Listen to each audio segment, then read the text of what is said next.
भगवान का भरोसा। जाड़े का दिन था और शाम हो गई थी। आसमान में बादल छाए थे। एक नीम के पेड़ पर बहुत से कौवे बैठे थे। वे सब बार बार काँव काँव कर रहे थे और एक दूसरे से झगड़ भी रहे थे। इसी समय एक छोटी मैना आई और उसी नीम के पेड़ की एक डाली पर बैठ गई। मैना को देखते हुए कई कौवे उस पर टूट पड़े। बेचारी मैना ने कहा, बादल बहुत हैं, इसीलिए आज जल्दी अंधेरा हो गया है। मैं अपना घोंसला भूल गई हूँ, मुझे आज रात यहाँ रहने दो। कौवों ने कहा, नहीं, ये हमारा पेड़ है, तू यहाँ से भाग जा। मैना बोली, पेड़ तो सब भगवान के हैं। इस सर्दी में यदि वर्षा हुई, ओले पड़े, तो भगवान ही हम लोगों के प्राण बचा सकते हैं। मैं बहुत छोटी हूँ, तुम्हारी बहन हूँ, मुझ पर तुम लोग दया करो और मुझे भी यहाँ बैठने दो। कौवों ने कहा, हमें तेरी जैसी बहन नहीं चाहिए। तू बहुत भगवान का नाम लेती है, तो भगवान के भरोसे यहाँ से चली क्यों नहीं जाती? तू नहीं जाएगी तो हम सब तुझे मार देंगे। अब कौवे तो झगड़ालू होते ही हैं। वे शाम को जब पेड़ पर बैठने लगते हैं, तब आसपास में झगड़ा किए बिना उनसे रहा ही नहीं जाता। वे एक दूसरे को मारते हैं और काँव काँव करके झगड़ते हैं। कौन कौवा किस टहनी पर रात को बैठेगा, यहाँ कोई झटपट तय नहीं हो जाता। उनमें बार बार लड़ाई होती है। फिर किसी दूसरी चिड़िया को वे अपने पेड़ पर तो बैठने ही कैसे दे सकते थे। आसपास की लड़ाई छोड़कर सारे कौवे मैना को मारने दौड़े।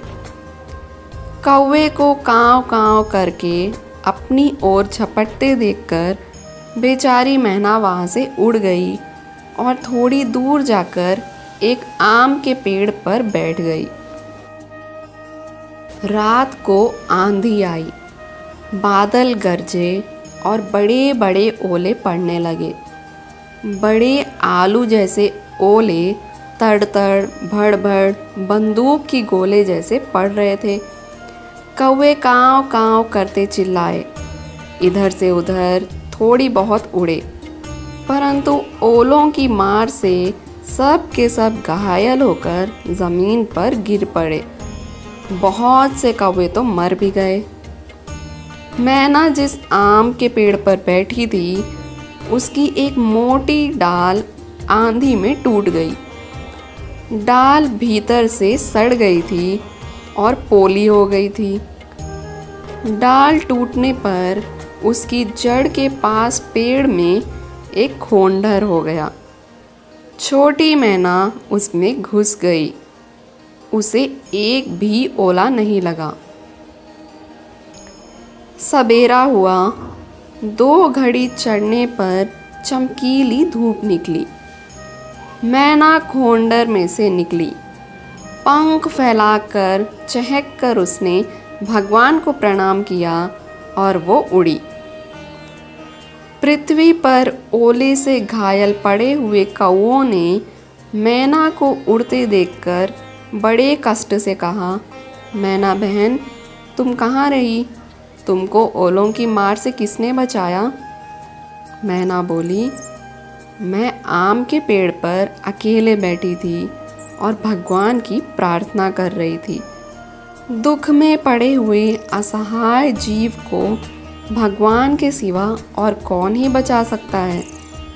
लेकिन भगवान केवल ओले से ही नहीं बचाते और केवल मैना को ही नहीं बचाते हैं।